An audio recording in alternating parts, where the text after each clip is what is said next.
Hey everybody, Todd Batty, Creative Director on SSX, and today we are going to take a more detailed look at global events. So it's a difficult thing for us to be able to demo without thousands of people playing online, but I got some of my friends on the dev team and some of our QA team together. We played in some global events, captured a little bit of the footage, and that's what I'm going to share with you here today.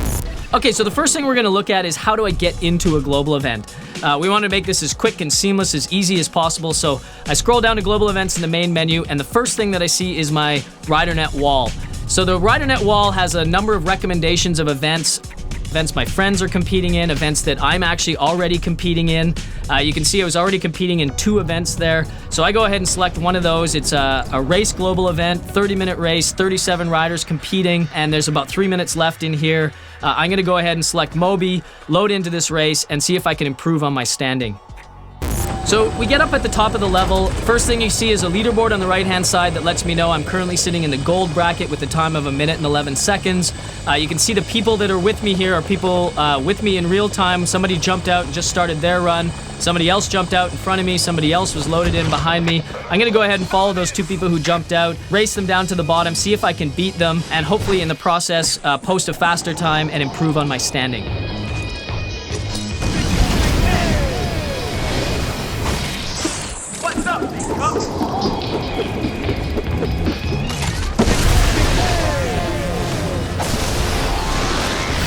All right, and now we're gonna pick this run back up at the end. I come in with a time of 1 minute and 9 seconds, so I actually improved on my standing. I wait for my results to get updated. Actually, you can see there I had actually dropped to the silver bracket with my old time while I was in the course of that run, but that time bumps me back up to the gold bracket, and there's only 1 minute left in that event, so it looks like I'm in for a nice little payday in this event. Okay, so the next thing we're going to take a look at here are RiderNet recommendations. So anytime you finish a run, RiderNet will always serve up for you a number of different recommendations of events that, it believes that you would like. Events you're competing in, events that your friends are in. And again, you can use these sort of as hyperlinks. So here I find a Tricket event on Pan that my friend Tom Monroe is currently competing in. So I go ahead and select that. And what RiderNet will do is just auto-navigate me straight to that drop so that I can jump straight in and start competing in a different global event. This makes it really easy to jump from one event to another. So I'm gonna go ahead and join into this trick event. There's 8 minutes remaining. I believe that I select Alex for this one, and then go ahead and jump into the event. So here I'm at the top. This is an event I have not yet competed in. There's 7 minutes left. I can see the leaderboard. It looks like 7 million is the score to beat to get into the diamond bracket. As I'm sitting there waiting, you can see some people jump out. These people are starting their trick runs right now and trying to post scores and improve on their standings. I'm gonna wait for a couple people to jump, then I'm gonna jump out, and now I'm gonna go ahead and compete and see if I can set a really good trick score here and get myself a nice payout in this global event.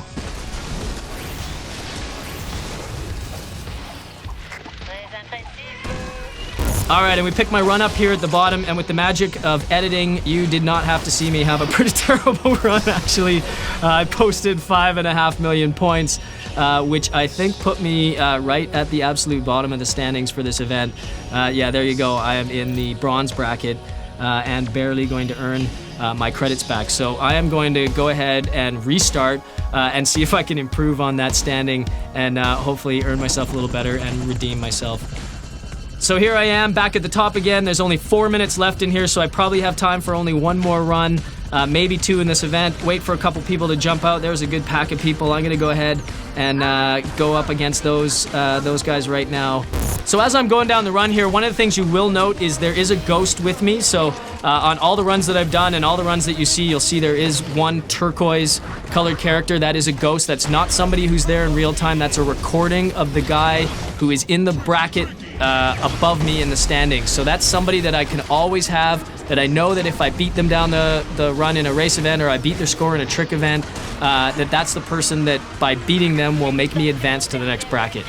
So here I'm gonna jump up back onto the pipeline. Alaska is just one of my absolutely favorite levels. Getting up on top of the pipe, and then anytime you get off of it, figuring out a way to get back on top of it and jumping from section to section.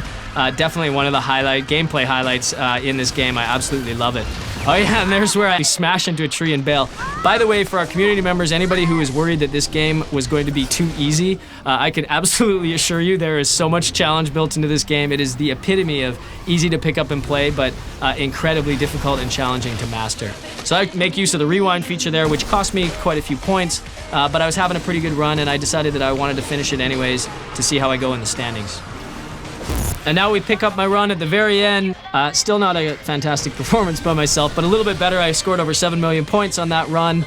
And with only 1 minute left, I actually improved my standings in here from silver bracket to gold. You can actually see even though I did that first run in the bronze bracket, over the course of time, more people joined that event, and I actually bumped up in a bracket, which was a good thing for me that time. But my run there improves me to the gold bracket and sets me up for a pretty cool payday with 13,000 credits.